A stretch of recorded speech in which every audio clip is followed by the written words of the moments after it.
Dice así la palabra del Señor.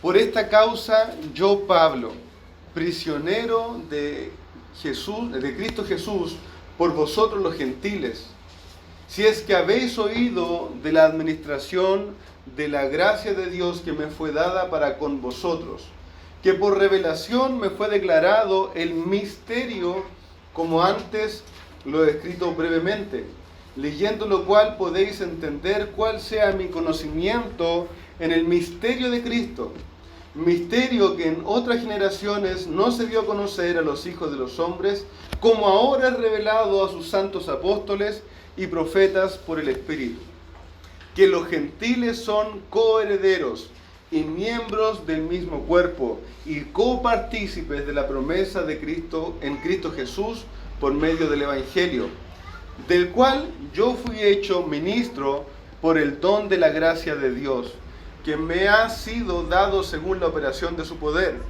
A mí, que soy el menor que el más pequeño de todos los santos, me fue dada esta gracia de anunciar entre los gentiles el evangelio de las inescrutables riquezas de Cristo, y de aclarar a todos cuál sea la dispensación del misterio escondido desde los siglos en Dios, que creó todas las cosas, para que la multiforme sabiduría de Dios sea ahora dada a conocer por medio de la Iglesia a los principados y potestades en los lugares celestiales, conforme al propósito eterno que hizo en Cristo Jesús, nuestro Señor, en quien tenemos seguridad y acceso con confianza por medio de la fe en Él, por lo cual pido que no desmayéis a causa de mis tribulaciones por vosotros, por las cuales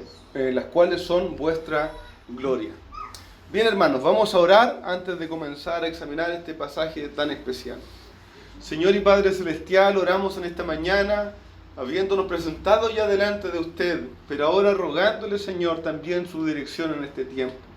Señor amado, denos entendimiento, denos sabiduría, como ya lo ha dado, Señor, a nuestro espíritu, el poder comprender bien tu palabra.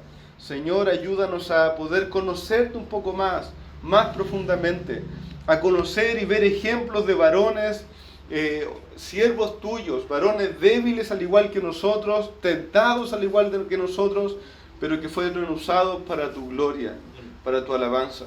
Señor amado, diríjanos en esta mañana. Señor, en especial, denos claridad al andar por este pasaje. Padre, yo te ruego que estos pasajes vayan quedando impregnados, puestos en la mente, en el corazón mío y de mis hermanos, Señor, para que los tengamos por ejemplo, por proverbio, por recordatorio en nuestra vida. Señor, yo se lo ruego en el nombre del Señor Jesús. Amén. Bien, vamos a avanzar, ¿cierto?, al capítulo 3, y aquí la palabra del Señor nos va a hacer lo que no lo voy a inventar yo este término, sino que varios buenos hermanos y predicadores van a mencionar que aquí Pablo va a hacer un paréntesis. Va a hacer un paréntesis para explicar un poquito de su ministerio, de lo que el Señor le ha estado usando a él. ¿Se nota en qué? ¿En qué se nota que él va a hacer un paréntesis como que él está haciendo todo un discurso de lo que es la salvación, de cómo el Señor nos ha salvado, de que nos ha acercado a los que estábamos lejanos, de que en nosotros Él ha edificado por medio en la iglesia un templo santo al Señor para la adoración de Él, para la gloria de Él? Iba a decir, por esta causa yo, Pablo, prisionero de Cristo Jesús por vosotros los gentiles, si es que habéis oído, y pasa otro, hace como un paréntesis. Pero si usted viera este versículo 1, mire, por esta causa yo, Pablo, prisionero de Cristo Jesús, por vosotros los gentiles, y fuera el verso 14 de este mismo versículo, de este mismo capítulo, diría, yo, Pablo, prisionero de Cristo por vosotros los gentiles, por esta causa doblo mis rodillas ante el Padre de nuestro Señor Jesucristo. Pablo va a querer orar por todo lo que ha venido hablando, va a querer orar porque va a pasar una parte más práctica de explicarle a los creyentes cómo andar en esta salvación tan grande. Pablo está haciendo un discurso de todo lo que es la salvación en términos teológicos y va, antes de pasar a la parte práctica, va a querer hacer una oración pero antes de esa oración introduce como un pequeño paréntesis, un extenso paréntesis en todo caso, ¿cierto? De hablar un poco de su ministerio, de hablar un poco de lo que el Señor le ha encomendado a él, de cómo el Señor le ha puesto a él como el apóstol para predicar este evangelio a los gentiles. Él podría haber, digamos, en la palabra del Señor, podríamos juntar el capítulo 1 y el 14 y tendría una correlación directa. Diría, bueno, por esta causa, por todo lo que he dicho antes, yo, Pablo, oro por vosotros para que puedan comprender, entender la anchura, la profundidad del amor de Cristo. Pero aquí la palabra del Señor introduce un paréntesis que va a hablar, quizás el aspecto más personal, lo han dicho así varios hermanos que predican, el aspecto más personal o más atingente a Pablo mismo y su ministerio de esta carta. Otras cartas del apóstol Pablo, otras cartas van a tocar aspectos más personales de la vida del apóstol Pablo. Él va a dar instrucciones personales, va a dar saludos personales. En esta carta de Efesios no encontramos tantas referencias así, pero sí encontramos este paréntesis en el cual, viendo un poco el ministerio, el servicio, el lugar que Dios le dio a Pablo, vamos a tener también enseñanza y aprendizaje de esto. Hermano, así como en este pasaje, cuando usted lea partes de relatos, partes narrativas en la Escritura, no crea que son partes que están por demás, no crea que no son partes teológicas. Son partes en la cual Dios tiene mucha enseñanza para nuestras vidas. Así como el Antiguo Testamento, que es tanto narración y relato, allí podemos ver cómo Dios obra en un hombre, en una mujer, cómo Dios es justo, cómo Dios es bueno, cómo Dios cuida, cómo Dios dirige. De la misma manera, en este paréntesis que hace la palabra del Señor, vamos a encontrar enseñanza para hablar para nuestras vidas, enseñanza para nuestras vidas. Dice el verso 1 del capítulo 3, por esta causa yo, Pablo, prisionero de Cristo Jesús, por vosotros los gentiles. Y allí, aunque empezamos a hablar un poquito de esto la semana pasada, ¿cierto? Vamos a considerarlo nuevamente. Pablo estaba prisionero, ciertamente de una manera literal, aunque hablábamos la semana pasada de que él entendía que esa situación no escapaba de él ya estar en Cristo, del estar ya sostenido en Cristo, de que toda situación que él vivía la tenía cubierta el Señor Jesucristo. Pero ciertamente Pablo, cuando escribe esta carta, está prisionero en Roma. Esta es una de las cartas que llamamos las cartas de la prisión, ¿cierto? Las cartas de la prisión son Efesios, Filipenses, Colosenses, Filemón. Por lo menos esas 4 básicas son las cartas que Pablo escribe mientras está privado de libertad. Ahora vamos a explicar que tiene algunos aspectos especiales esta prisión, pero mientras está privado de libertad en Roma, por lo menos estos 2 primeros años que estuvo en Roma. En Hechos capítulo 28, verso 30, usted lo puede leer allí conmigo para que sepa por qué decimos que estuvo allí 2 años. Lucas está registrando, ¿cierto?, todos estos viajes, todas estas obras que, digamos, todos estos lugares que está visitando Pablo y todo el proceso de su encarcelamiento. Y va a decir al final de Hechos, Lucas registrando, y Pablo permaneció 2 años enteros en una casa alquilada y recibía a todos los que a él venían, predicando el reino de Dios y enseñando acerca del Señor Jesucristo abiertamente y sin impedimento. Esto lo menciona Lucas, ¿cierto?, cuando Pablo ya estaba recluido en Roma.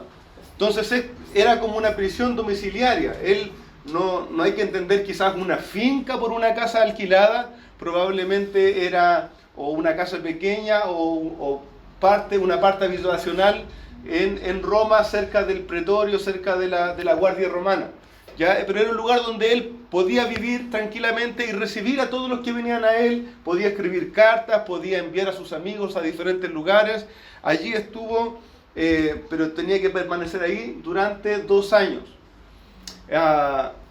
Leyendo los otros relatos, leyendo según a Timoteo, uno probablemente puede entender que Pablo estuvo 2 años ahí, y probablemente, y eso no tenemos certidumbre, pero lo más probable es que haya tenido un tiempo de libertad en el que hizo algunos viajes y después volvió a ser recluido ya para ser sacrificado, para morir, ¿cierto?, por los romanos. Pero lo que sí es seguro es que en este tiempo escribió estas cartas de la prisión, que son entonces Efesios, Filipenses, Colosenses y Filemón, para que usted lo tenga en mente. Cuando hablen de las cartas de la prisión, son por lo menos estas 4 básicas. Y Pablo dice: yo, Pablo, prisionero de Cristo Jesús por vosotros los gentiles. Y aquí hay algo bien interesante, 2 aspectos. Primeramente, entender que Pablo consideraba la situación en la que él estaba como del Señor. Y eso es fuerte, más que solamente soportarlo mirando al Señor.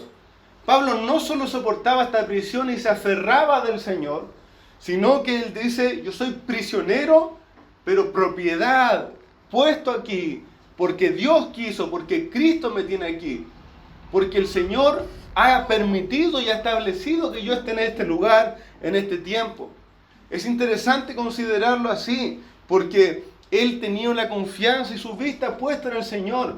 Vemos que para poder decir esto es porque él cada momento, en cada situación que estaba viviendo, tenía su mente puesta en Cristo. Él tenía su corazón puesto en Cristo. Él sabía que era del Señor y que todas las circunstancias de su vida iban a ser para el avance del Evangelio. Deseaba que fueran para la gloria y honra del Señor, ¿cierto? Entonces, es interesante considerarlo de esa manera, ver los ejemplos de hombres del Señor, ver cómo ellos consideraron la vida y las situaciones. Si Pablo consideraba que Cristo le había puesto en ese lugar, si Pablo consideraba que el Señor le tenía allí con un propósito y era para su gloria, aunque viniera a atacar a su corazón la tristeza y la desesperanza, ese pensamiento iba a repeler aquellas cosas. Aunque viniera a su corazón la angustia, la depresión, el creer que hay un sinsentido en el servir a Dios, el entender que es de Cristo y que está bajo su soberanía las situaciones que pasan en mi vida, iba a repeler todas esas cosas. Al final de Efesios, y estuvimos mucho hablando de esto en el campamento, ¿cierto? Habla de toda la armadura de Dios, y ya lo tengo muy en mente, podríamos hablar de cada parte. Pero en especial me llamaba la atención que dice: y tomad el yelmo de la salvación. Y es tener la salvación, el pensar en Cristo, el pensar en la obra de Cristo como protección para nuestra cabeza, para nuestra mente. Pensar continuamente en Cristo para defender, porque no íbamos a atacar con el casco, pero sí nos iba a cuidar de los ataques de Satanás a nuestra mente, a nuestros pensamientos, al andar de nuestras vidas. Entonces, hermano, tome ejemplo de esto. Tome ejemplo del corazón de este hombre necesitado de Dios, pero puesta su vista en el Señor Jesucristo. Hebreos, ¿cierto? Hebreos va a decir al principio de su capítulo 12, ¿cierto? Puestos los ojos en Jesús, el autor y consumador de la fe, el cual por el gozo puesto delante de él, ¿cierto? Vamos a leerlo porque quiero leer desde el versículo anterior. Hebreos capítulo 12.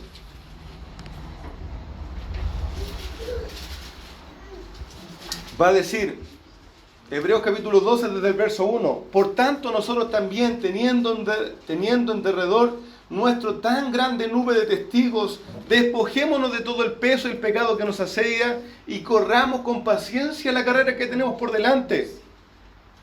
Puestos los ojos en Jesús, el autor y consumador de la fe, el cual por el gozo puesto delante de él, sufrió la cruz, menospreciando la vergüenza, el oprobio, y se sentó a la diestra del trono de Dios. Hermanos amados, esta no solo debe ser la perspectiva que tuvo Cristo. Esto nos queda como ejemplo a nosotros. Cristo vio para sí en adelante un pueblo suyo, para su gloria, para su honra, para su alabanza. Nosotros podemos, teniendo la vista puesta en el Señor Jesucristo, teniendo la mente puesta en Él, podemos vivir cada circunstancia andando con paciencia y soportándola con un corazón confiado en el Señor. Hermano amado, como decía la semana pasada, usted no es un trabajador simplemente de una empresa, usted no es simplemente una dueña de casa, una trabajadora de alguna empresa, usted no es un estudiante que su identidad nazca de su universidad, diferente cosa. Usted es un estudiante de Cristo. Usted es una dueña de casa de Cristo. Usted es un comprador, un vendedor en Cristo. Cada cosa que usted hace, vive y circunstancia que el Señor le ha puesto debe ser mirada de la perspectiva de que estamos en el Señor Jesucristo. Continúa nuestro verso diciendo, prisioneros de Cristo Jesús por vosotros los gentiles. Y esto tiene tanto de realidad porque ciertamente Pablo era prisionero de Cristo Jesús, pero era por causa de el servicio que les estaba dando los gentiles a través de Cristo. Es interesante esto. Sabemos que allí en Hechos capítulo 9, cuando el Señor llama a Saulo, ¿cierto? Cuando va camino a Damasco y le bota, ¿cierto? De la cabalgadura en la que iba, y él dice, Señor, ¿quién eres? Yo soy Jesús a quien tú persigues. El Señor llama a Pablo, ¿cierto? Él queda sin vista, lo llevan adentro de la ciudad hasta que va el hermano Ananías, ¿cierto? El Señor lo envía también a orar por él. Y el Señor le llama a ser un instrumento escogido, un instrumento llamado para la predicación especial. ¿Para quién? Para los gentiles, para los no judíos. Interesante lo que el Señor hace, ¿no? Llamando a un judío ortodoxo, cuidadoso de la tradición, que probablemente es la persona perfecta para trabajar entre los judíos, lo llama a predicarle a los gentiles. Y a uno sin letras, del vulgo, ¿cierto? Medio torpe en su andar, no muy ortodoxo, como Pedro, lo llama a trabajar y a servir entre los judíos ortodoxos. El Señor no nos pone donde nos parece más cómodo, no nos pone donde al parecer estaríamos de la mejor manera y naturalmente entraríamos. El Señor nos pone en el lugar que Él quiere, según su voluntad, para dar testimonio de su nombre, para dar testimonio de la transformación que Él puede hacer. Más que a veces el camino natural, hermano amado, hay que considerar lo que Dios quiere hacer. Llevar gloria a su nombre a través de la transformación de hombres pecadores a siervos de Cristo. Y hermanos, es interesante. Pablo estaba allí también por amor a los gentiles, pero también por causa de los gentiles. Recuerdan que, voy a hacer un resumen, podríamos leerlo todo de Hechos, pero vamos a hacer un resumen. Pablo, volviendo de su último viaje misionero, ¿cierto? Le empieza a acercarse hacia Jerusalén. Empieza a acercarse hacia Jerusalén y el Señor dice que le va dando testimonio en diferentes iglesias, por diferentes lugares, que en Jerusalén le van a atar, que en Jerusalén le van a arrestar, que va a sufrir, que no va a volver a ver a los hermanos que había visto, con los cuales se abraza y ora, ¿cierto? Y busca y están orando ahí delante del Señor. Pero él quiere ir a Jerusalén, tenía en su corazón puesto allí y pasar las fiestas que correspondían en ese lugar. Está acercándose a Jerusalén, avanzando hacia allá, con todas estas advertencias del Señor. Vamos por favor a Hechos capítulo 21, vamos a leer algunas porciones. Va a decir la palabra del Señor, pero cuando estaban para cumplirse los 7 días, unos judíos de Asia, al verle en el templo, alborotaron a toda la multitud y le echaron mano, dando voces, varones israelitas, ayudad, este es el hombre que por todas partes enseña a todos contra el pueblo, la ley y este lugar. Además de esto, miren por qué estaban tan enfurecidos. Ha metido a griegos en el templo, o sea, a gentiles, y ha profanado este santo lugar, porque antes habían visto con él en la ciudad a Trófimo de Éfeso, a quien pensaban que Pablo había metido en el templo.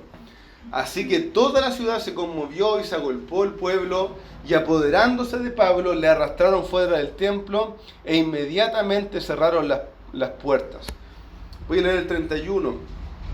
Y procurando ellos matarle, se le avisó al tribuno de la compañía que toda la ciudad de Jerusalén estaba alborotada.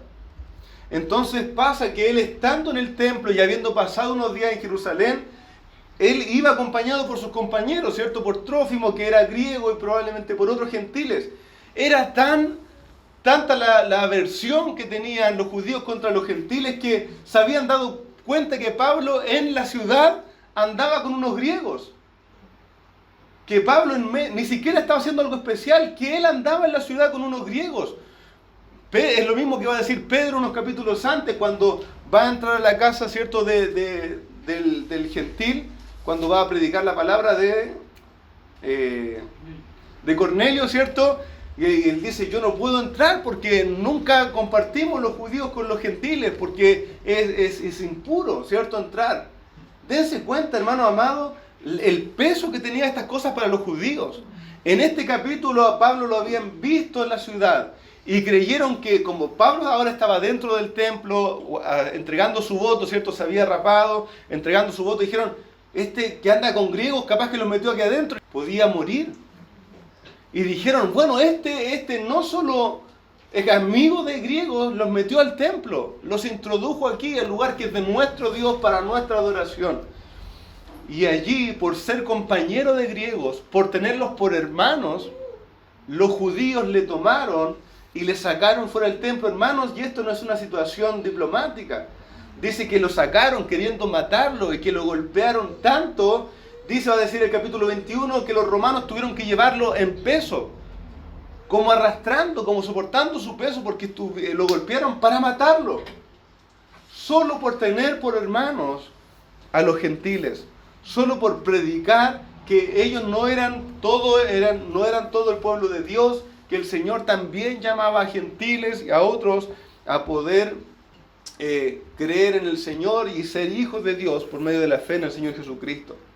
Hermanos amados, otro ejemplo para nuestras vidas, otro ejemplo. Él no solo tomó un compatriota para predicarle, tomó un grupo separado, visto mal por su nación, para predicar el Evangelio. Estuvo dispuesto a obedecer el mandato del Señor, sin importar las consecuencias, sin importar. ¿Cuánto tú y yo estamos dispuestos a vivir estas cosas por causa de que otros conozcan al Señor? Por causa de que otros se han edificado en el Señor. ¿Estamos dispuestos a eso? ¿Estamos dispuestos, hermanos, que por causa de que a quien le estamos predicando seamos envueltos, digamos, seamos rechazados por los que antes nos querían, por los que antes nos rodeaban? ¿Estamos realmente dispuestos a eso? ¿Cierto? Cuando antes usaba mal la palabra, ¿no? De un flight, los flights, ¿cierto? ¿Estaría usted dispuesto a ir, predicarle, disipularlo, traer a su casa habitualmente una persona que fuera mal vista por la sociedad? Que no se viera una persona tan moralista como la que vive en Ciudad Satélite, como la que cree que tiene cierto, no sé, estatus de vida. ¿Haría aquello? Hermano, tenemos hermanos de diferentes nacionalidades entre nosotros. Tenemos un corazón tal de incluirlos, de entregarnos, de acercarnos, de incluirlos en nuestra familia para que ellos crezcan en la fe. Querido hermano, esto no es la única declaración de la palabra del Señor en cuanto a esto. Segunda de Corintios capítulo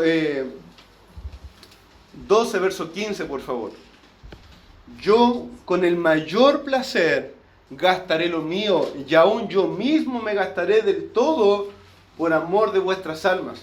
Aunque amando más, sea amado menos. Y ahí estaba hablando de un conflicto con los mismos hermanos en Corinto. Pero este era el corazón del apóstol Pablo. Yo con el mayor placer gastaré lo mío, y aún yo mismo me gastaré por amor de vuestras almas. No para mi propio disfrute, no porque yo lo paso bien estando con ustedes, no porque a mí me gusta tanto pasar tiempo con ustedes. No, yo me voy a gastar y voy a gastar mis recursos y les voy a recibir y voy a gastar lo mío para ir donde ustedes por amor de vuestras almas, por amor de la edificación de ustedes, por amor de su crecimiento, por amor de la madurez en medio de ustedes. Hermano amado, estos son testimonios de los hombres del Señor y deben obrar y hablar a nuestras vidas. Esta era la perspectiva que tenía hoy, en ese momento, el apóstol a los gentiles. Él estaba preso por causa de haber tomado por compañero y por hermanos a gentiles en la fe del Señor Jesucristo. Entonces nos quedamos con Pablo, ¿cierto?, que lo toman allí en el templo, lo golpean, lo sacan fuera de las puertas del templo, y ahí están alborotados hasta que llaman a las autoridades romanas, no para que en ese momento no sabían que era un ciudadano romano, sino para que disolvieran el alboroto. lo toman, ¿cierto? Y lo van a acercar hacia el lugar donde ellos tenían la guardia. Vamos al mismo Hecho, capítulo 22, verso 17. Aquí Pablo está dando su defensa, ¿cierto? Está dando una de sus defensas. Después que lo toman aquí los romanos y de que lo entran en su guardia, ¿cierto? Los romanos van a querer castigarlo y darle azotes para que él diga, bueno, ¿por qué estaba todo este alboroto? Y en ese momento es que Pablo va a decir, bueno, se le azota así sin causa a un ciudadano romano. Entonces las autoridades romanas van a, desde ese momento, partir un proceso. En el capítulo 21 de Hechos, desde ese momento van a partir un proceso que lo va a llevar a dar defensa delante de diferentes autoridades hasta que él va a apelar a César y lo van a enviar a Roma, ¿cierto? Y es por esa causa que está después preso en Roma.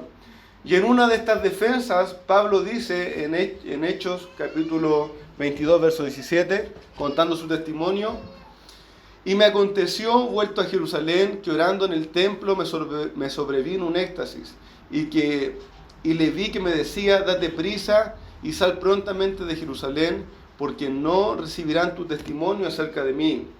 Y yo le dije, Señor, ellos saben que yo encarcelaba y azotaba en todas las sinagogas a los que creían en ti.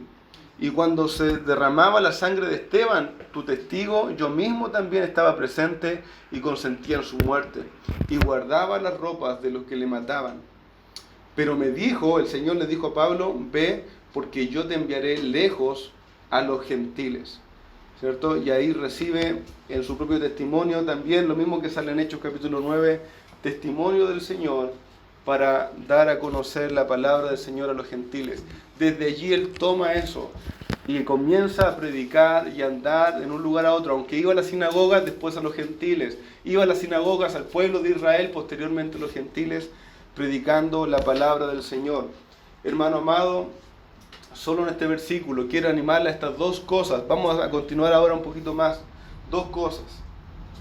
Cada circunstancia de tu vida, prisionero de Cristo Jesús, cada circunstancia de tu vida está en la mano del Señor y hay que verlo con la mirada puesta en el Señor Jesucristo, no atemorizándonos, no guardando miedo, no guardando angustia, no guardando tristeza, ni sentir de justicia. Toda aquella situación en la cual estamos viviendo, el Señor la permite, tomados de su mano, bajo su soberanía, en su gracia. Pero solo esto nos va a dar paz cuando nosotros tengamos la vista puesta en el Señor Jesucristo.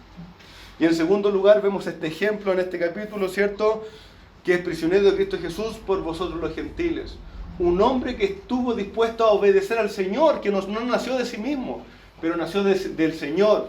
Tomar y servir a un grupo tan diferente a sí mismo, tan diferente a lo que era naturalmente él, para llevarle la palabra del Señor y buscar su crecimiento espiritual, con amor, no solo con cumplir con legalidad, sino por amor del Señor, con un amor profundo, entrañable, entregado a aquellos que el Señor le había dado. Es tanto el amor que el Señor le dio transformando el corazón de Pablo, que no solo les predicaba la palabra, él vivía con ellos, anduvo con ellos.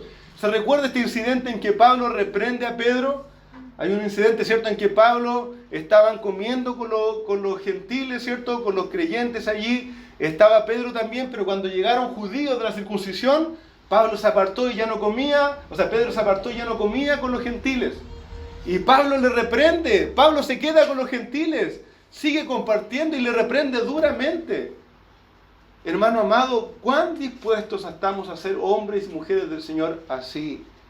Que dejemos estas cosas de lado, que dejemos estas cosas humanas, que nos entreguemos por amor del Señor a servir a los que quizás menos pensamos. A los que menos pensamos. Hermano, ¿usted cree que tiene un estatus? Bueno, probablemente, y el Señor le va a acercar uno tras otro pobre, uno tras otro necesitado, personas con angustia, personas quizás en situación de calle. ¿Estaría dispuesto a predicar el Evangelio a esas personas? Y con el mayor amor gastarse usted mismo y aún sus riquezas por causa de ellos para que ellos crezcan en el Señor. Usted, moralista, con una familia quizás muy instituida, muy orgulloso de su moralismo, ¿estaría dispuesto a ir e involucrarse en tener predicación con personas homosexuales, lesbianas, prostitutas? ¿Estaría dispuesto a eso? Hermanos amados, el Señor nos ha llamado a predicar el Evangelio a todo lugar, a toda persona, a toda clase de persona. Necesitamos poder dejar las barreras que nosotros mismos hemos puesto por predicar el Evangelio del Señor. Necesitamos poder tomar este ministerio, este servicio al Señor y avanzar en obediencia al Señor. Efesios capítulo 3, verso 2 va a decir, ¿cierto? Termina diciendo: a vosotros los gentiles, si es que habéis oído de la administración de la gracia de Dios que me fue dada para con vosotros, que por revelación me fue declarado el misterio, como antes lo he escrito brevemente, leyendo lo cual podéis entender cuál sea mi conocimiento en el misterio de Cristo.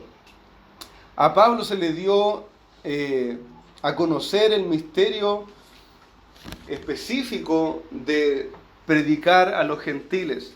A Pablo se le dio a conocer esto. Mire, vamos a hablar varias veces al desarrollar este capítulo del misterio. Y como decía un predicador, ¿cierto? Cuando nosotros en español escuchamos el misterio, nos suena algo muy como misterioso, aunque suene redundante, ¿cierto? Algo místico, algo muy oculto, ¿cierto? Algo que es como extraño incluso. Pero aquí la palabra del Señor, cuando Pablo va a decir que a él se le ha dado a conocer, que a él se le ha entregado la administración del misterio de Jesucristo, está hablando de misterio como algo que estaba oculto y que solo por Dios, solo porque Dios quiso, se ha revelado. Ya no es de algo místico, oculto, como extraño, ¿cierto? Como algo mágico, sino que algo que estaba oculto y que fue revelado porque Dios así lo quiso. Que se le ha quitado un velo, algo que siempre estuvo allí, pero que estaba velado y que ahora se le ha quitado ese velo para que cada persona pueda verlo por medio de la predicación del Evangelio. Es como pensar, usted entiende lo que era el arca del pacto, ¿cierto? Que estaba allí en el templo. Usted sabe que no todo israelita podía verlo. En realidad muy pocos podían verlo. ¿Quién podía verlo?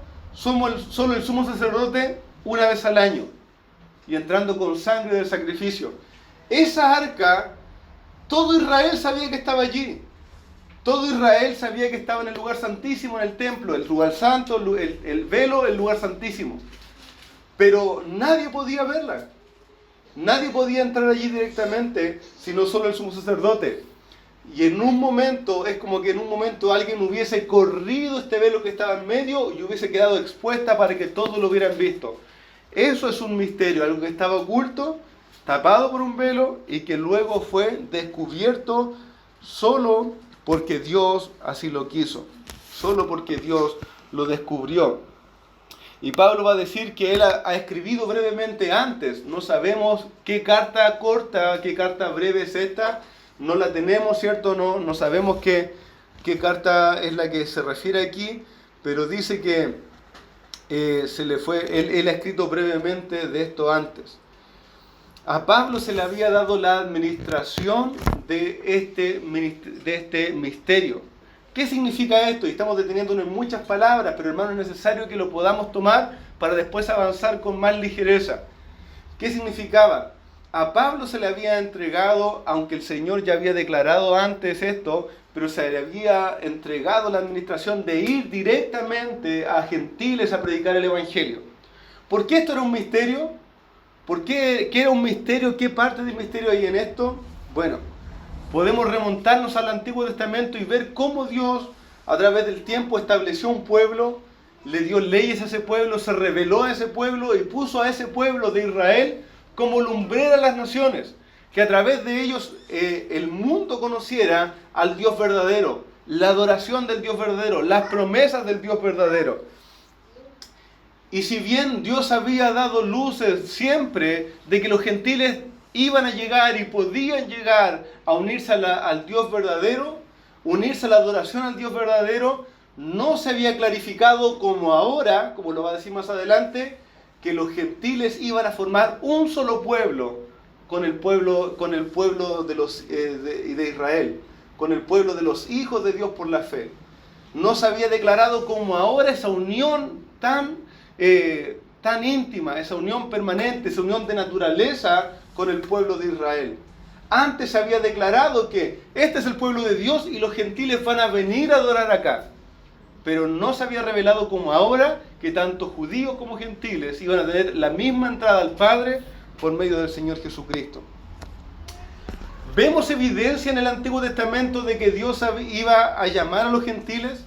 ¿O esto es algo que a Dios se le ocurrió más adelante nomás, solo por el rechazo de los judíos? Vemos evidencias, hermanos amados, en toda la Escritura de que Dios iba a llamar a los gentiles al arrepentimiento. Podemos verlo en diferentes partes o aspectos del Antiguo Testamento. Vemos que cuando el Señor dio promesa a Abraham de bendecir su simiente, no dijo solo bendecirle para su pueblo y su familia, sino que el Señor le dijo a Abraham: en ti serán benditas todas las familias de la tierra. Y había un aspecto universal entonces de bendición, el cual en un momento Dios iba a abarcar a la humanidad para hacer de bendición a todos. Ciertamente por medio de Abraham, por medio de su simiente, pero bendición para todas las naciones. También vemos, y esto quizás podría examinarlo un poco más usted, a través de las profecías que habían del Mesías, de la extensión del reino del Mesías, podíamos ver cómo Dios iba a gobernar no solo en la tierra de Palestina, no solo sobre Israel, sino que las profecías que hablaban del Mesías decían que su reino no tendrá límite, que Él gobernará sobre toda la tierra, que toda la tierra iba a estar llena de la gloria de Dios.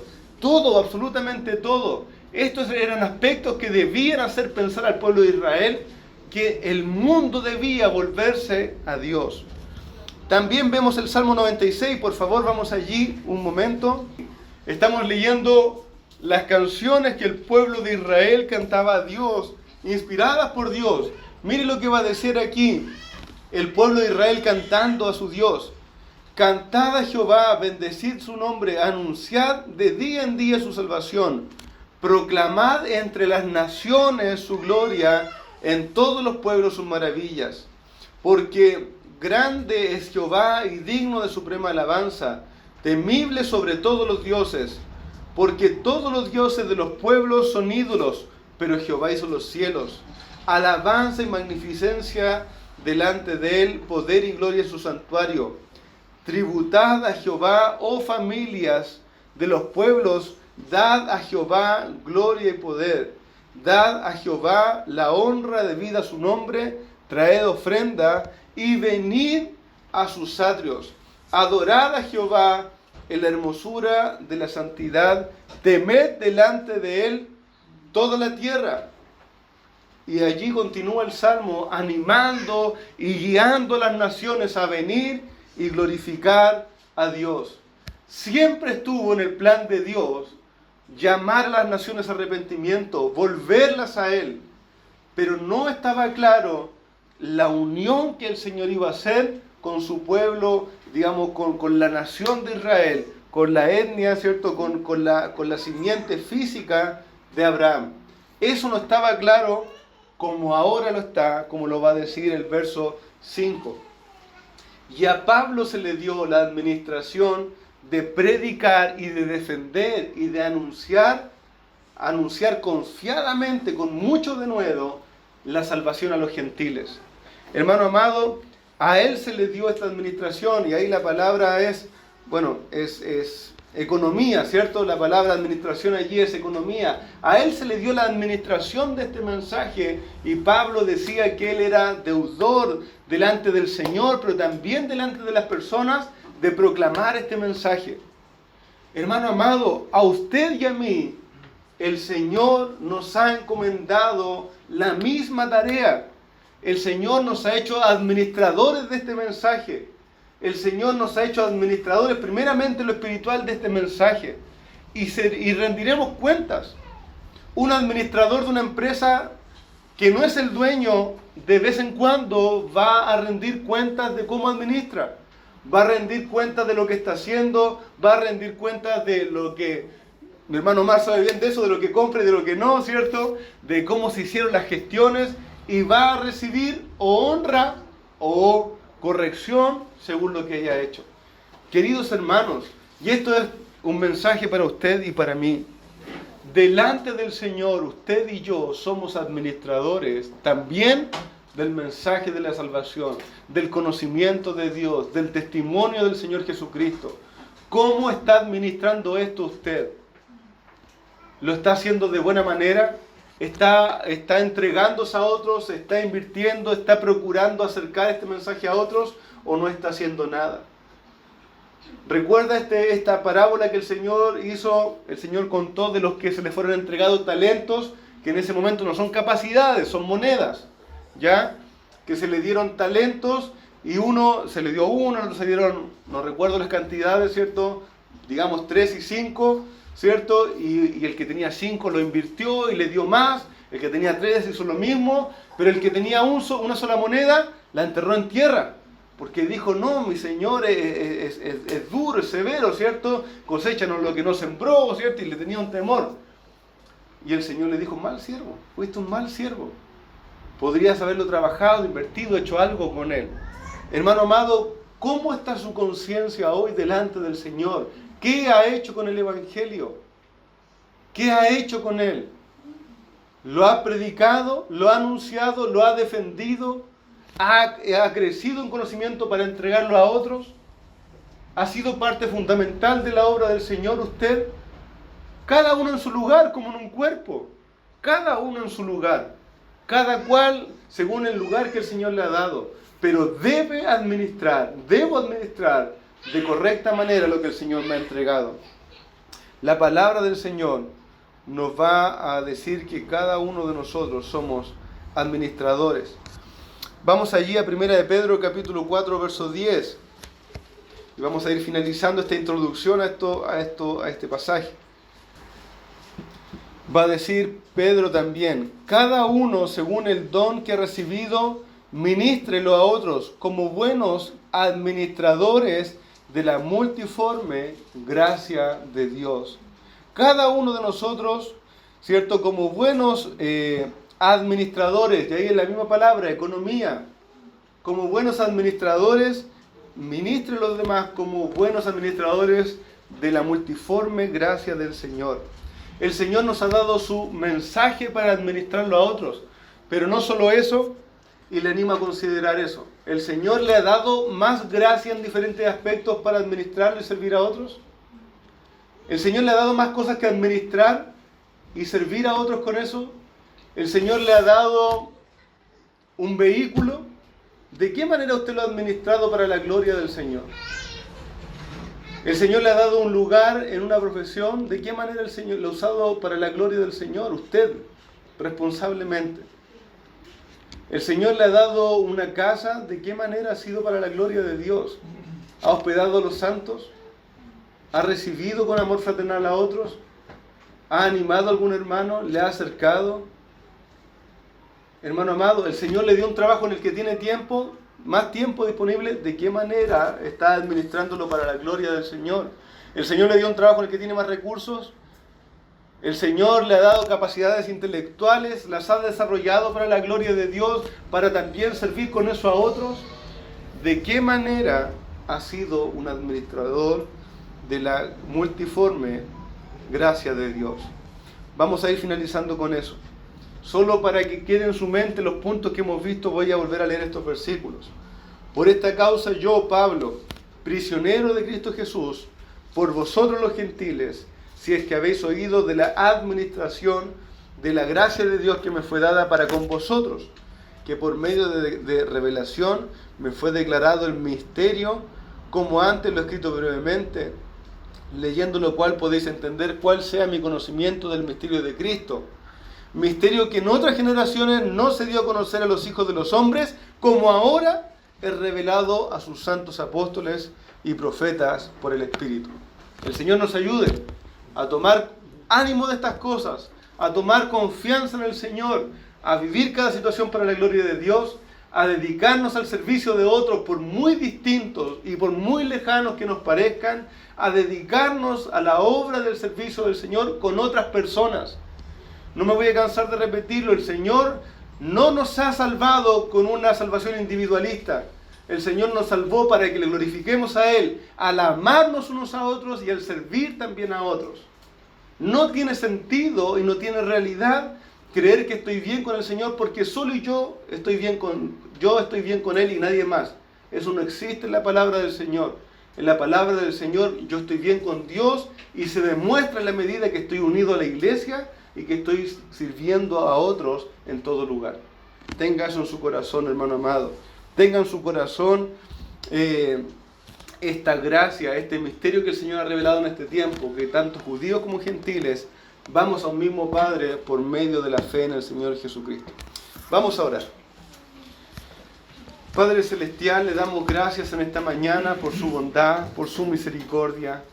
Gracias, Señor, porque en su grande misericordia nos ha hecho, Señor, servidores suyos.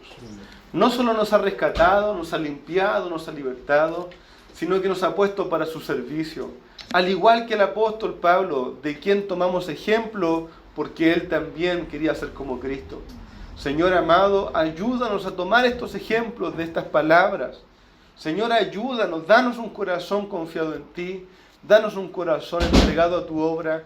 Permite a mí y a mis hermanos a que cada uno en su lugar nos cuestionemos en nuestra semana de qué manera desde este punto glorifico a Dios y extiendo su obra. Señor, ayúdanos, que no pensemos, Señor, que solo hacer algo en la iglesia es para la gloria de Dios. Donde tú nos has puesto, Señor, que seamos de Cristo, que anunciemos la verdad, que, Señor, no rechacemos a personas por limitaciones que nosotros hayamos puesto, sino que veamos a las personas en la gracia de Cristo. Señor amado, gracias por tu palabra. En el nombre del Señor Jesús. Amén.